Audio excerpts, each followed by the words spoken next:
eşeğimiz arpa beğenmezdi bizim. İndi eşeğimiz ölüp atda samandan danışır.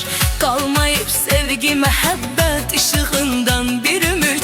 Məcnun artistlik edir, Leyli yalandan danışır. Məcnun artistlik edir, Leyli yalandan danışır. Değişip demri zaman hamı gümandan danışır.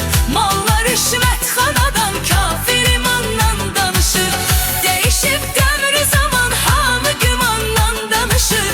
Mallar rüşvətxanadan kafir imandan danışır.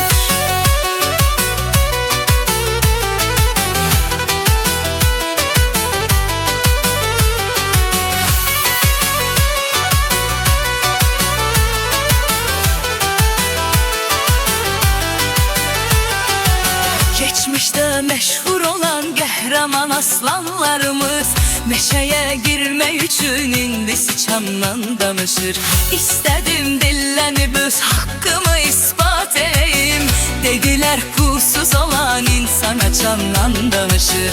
Dediler pulsuz olan insana candan danışır.